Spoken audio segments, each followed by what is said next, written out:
Borderlands 2 for the VR is a amazing VR game. That's all I'm gonna say at the very start. Okay, if you're thinking about getting this game and you don't want to watch the whole video, yes, if you like COD, if you like playing Borderlands normally, yes, if you're looking for a fun VR experience, that is everything that I just said. Okay, so now let me dive deeper.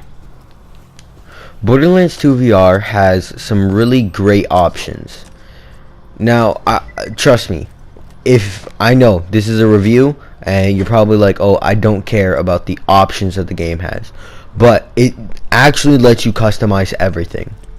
It lets you customize what buttons you use to like teleport and walk, and it lets you choose like if you're right-handed or left-handed, what hand you shoot with. Trust me, it lets you see if you want to have tunnel vision, so that it makes it feel like you're like focusing in on something. In my gameplay, I think I had the tunnel vision on standard or medium, and it's not that bad, you know. But trust me, the game is very immersive. Like, you actually do feel like you're in the game. There are some other good things about it. I really like Clapbot. I don't know, I really like Clapbot. Clapbot is like one of my favorite video game characters, because this is my first time playing a Borderlands game, but even through like when somebody would mention him, or if somebody like showed me a video of him, I knew his name was Clapbot, and he was always hilarious. Like, I had to say, Clapbot is like one of my favorite parts about the Borderlands series. Because this is my first game, okay? This is my first time playing a Borderlands game, but I like it. I really like this game. It's just because it's so fun, and it's like, it knows what it is. Like, it knows that Clapbot is supposed to be a prick, because everyone who's playing this is like, you know, it's not going to be like, oh yeah, he made a joke and I find that offensive. No, if you play this game, you're not going to be saying that. Okay, unless for some reason you are, then leave. Stop it. Save yourself.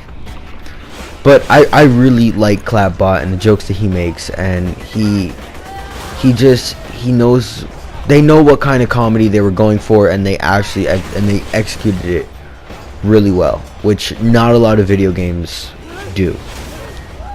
I have to say that the game is the entirety of Borderlands 2. Like, from the start to finish of the story, this is the game, which is something that I absolutely love, because I hate VR games. Okay, not like hate them for a like good reason, but I hate VR games because they're always so short. I've played Super Hot, and that game is incredibly short.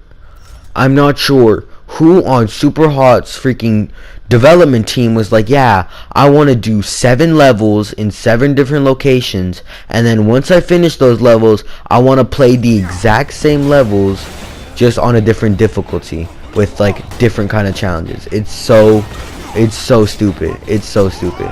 The game is fun and all, but yeah. But unlike Borderlands, this game is long. Okay? Borderlands is a long game, and I like that, because not a lot of VR games are long, and I was dying to find a long VR game, and I'm telling you, I found it, and I actually love this game. That's the one thing that I was looking for with a long VR game. I found it, and I'm just so happy that the game isn't trash, doesn't look like complete garbage, and actually makes me feel like I'm on Pandora. Now we get into the negative side. Now, there aren't a lot of like game-breaking negatives to this game, but there are some. I really don't like the capacity. I think the capacity has an issue in this game.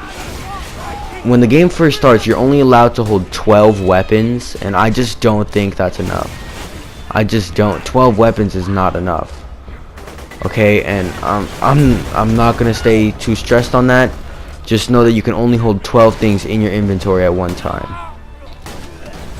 Another thing about this game is the combat. The combat is super cheesy. Look, if you're looking at the screen right now, this is the second boss that you run into in the game. And he's standing in one spot, and I'm shooting him in the head with a shotgun and beating the life out of him.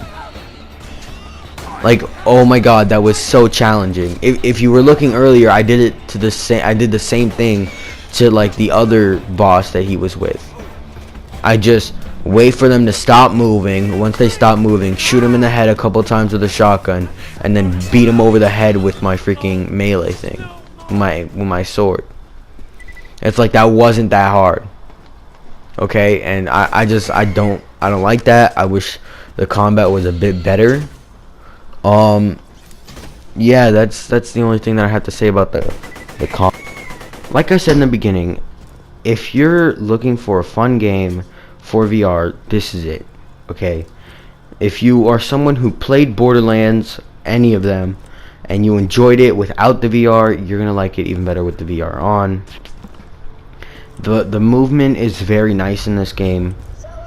There's just so many things that it does right and not that many that it does wrong. But there are the things that it does wrong do kind of mess with the main game. Like the combat problems can really get like boring after a while. You know, like just doing the same thing and shotgunning a couple enemies. Wow, and then getting to a boss and then shotgunning the boss. You know, it's kind of repetitive, but I don't know. I haven't played that long into the game. But those are just my initial thoughts, and that's what I think about the game. But I think if you liked playing a different Borderlands, or if you like playing Call of Duty or any sort of first-person shooter game, this is a game for you, because this literally is a first-person shooter like none other, because it is in first person.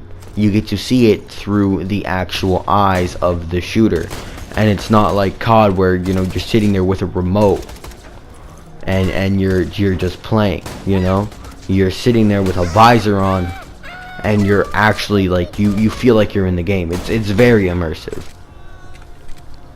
One thing that I do have to add about this game is that the sticks, I don't know what they're supposed to be called, the stick controllers that I was using in the gameplay here to hold two different hands, you can use the DualShock 4 remote while you're playing. So like, let's say that those the sticks die and you still want to play the game, you can, because you can just use the DualShock 4. But I feel like it's not that immersive that way, but it still is a fun time. It changes quite a bit though, because then you're kind of just using the whole left side of the remote, like the arrows and the L1s and L2s to like move and stuff, and I kind of find that a little bit annoying. But if you like to play like that, play like that.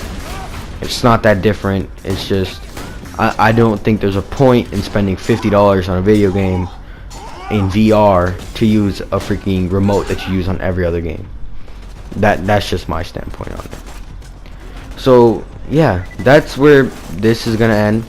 I'm gonna let this clip roll out, just let you guys see some raw gameplay of me playing. And yeah, I do recommend this game. It is very fun with a good storyline. It's everything that you could want in a VR game. So I'm just gonna let this clip roll out. Peace.